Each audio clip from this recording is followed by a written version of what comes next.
Bem-vindo ao canal Ser Justiça, meu nome é Ítalo Dias e este é o nosso quadro Aprendendo Direito. É mentira! No Aprendendo Direito de hoje, nós vamos falar sobre crimes contra a dignidade sexual.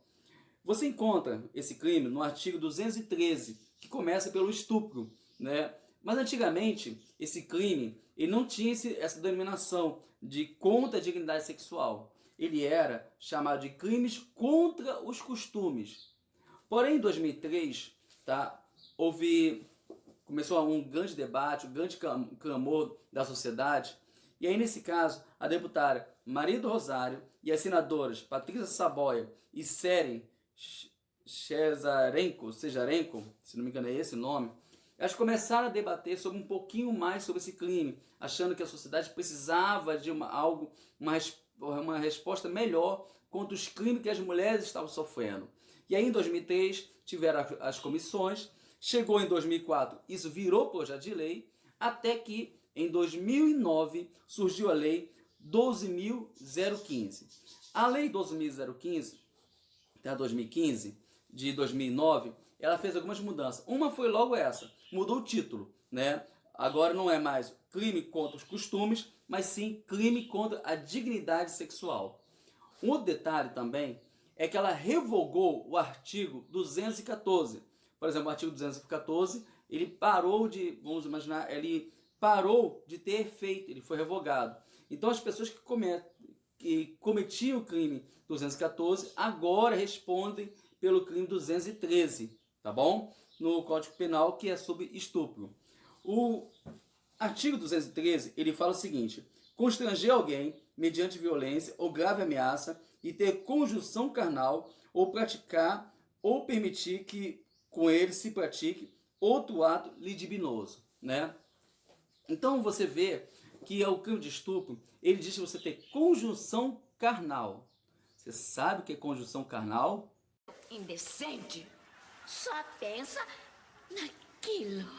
Então, quando existe a penetração do pênis na vagina, fica caracterizado pelo Código Penal que houve conjunção carnal. Então, se eu tenho conjunção carnal ou ato libidinoso, você sabe o que é ato libidinoso?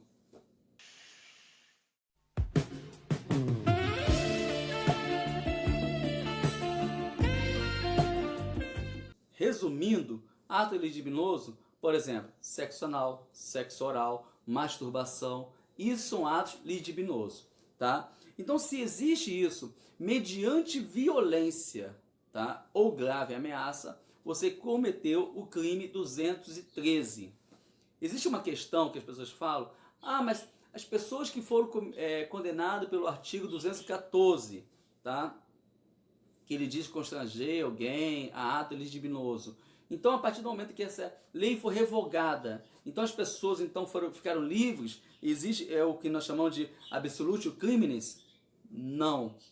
O que aconteceu foi o seguinte: essa lei, realmente, a 214 deixou de existir, ela foi revogada, tá? Mas não quer dizer que as pessoas que foram condenadas por ela agora se tornaram inocentes. Não, porque aí não houve uma revogação da lei, apenas mudou a topografia da lei. Essa lei que ficava no artigo 214, agora ela está dentro do artigo 213. Então não houve apenas um absolutio criminis, né? Apenas houve uma mudança de topografia. O artigo 214 agora está incluso no artigo 213, tá? Uma coisa importante saber é que esse crime, ele se torna um dos crimes hediondo. O que são crimes hediondos? São crimes que existe uma maior reprovação do Estado, tá bom? No outro vídeo nós podemos falar melhor sobre isso. Então é um crime que tem uma pena, um apelo, né, muito maior. Aqui diz o seguinte, que a pessoa que comete esse crime, ele pode ter pena de reclusão de 6 a 10 anos. E existem as qualificadoras, questões que vão fazer com que a pena fique mais pesada, que são o caso de você ter lesão corporal, você faz um estupro e gera uma lesão corporal, isso aumenta a pena. Outro detalhe também é você praticar com menor de 18 anos e maior de 14. Então, sempre quando você vê algum crime, geralmente quando existe algum crime atingindo essa faixa menor de 18 e maior 14, então já coloca na cabeça que existe uma qualificadora. E se, por causa do estupro, ocorrer morte, também existe uma outra qualificadora. Quando existe lesão corporal e você tem um estupro com menores de 18 e maiores de 14, a pena vai de 8 a 12 anos. E quando existe morte, a situação vai de 12 a 30 anos. A doutrina também entende a questão da grave ameaça. Você pode ameaçar uma pessoa, você chegou, ameaçou a pessoa para ter a prática do estupro. Estuprar a pessoa, você vai e ameaça. Ou pode usar até um terceiro. Usar um terceiro para ameaçar a pessoa para praticar um ato de estupro com você. Então, no caso, aí você fez uma grave ameaça, ainda que usando terceiro. Então, fica caracterizado o crime de estupro mediante ameaça.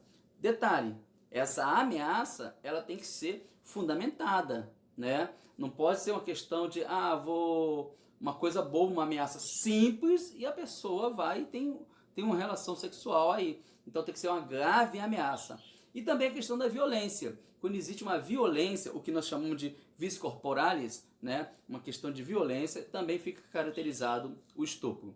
Então, a questão sobre esse crime de estupro, os crimes contra a dignidade sexual, é a questão da representação. Você sabe que no artigo 100, eu vou ler para você, o artigo 100, ele fala sobre a representação.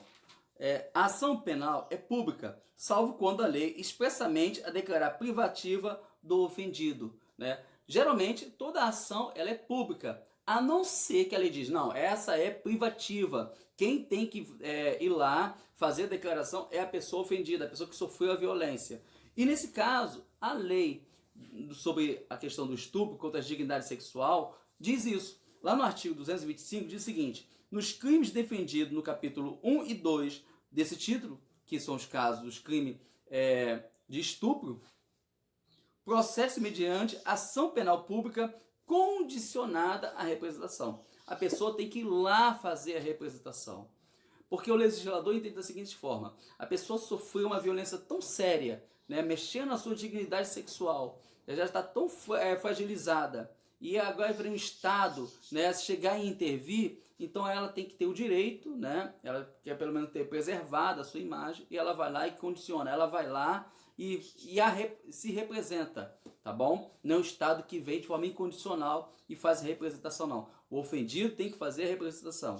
Salvo em caso em que existe lesão corporal, tá? Que aí no caso de vira incondicional, o Estado vai lá e intervém. Ou então em caso de morte, né?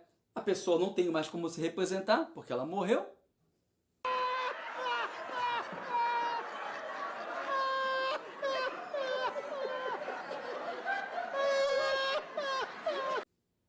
Aí o Estado faz uma representação incondicional.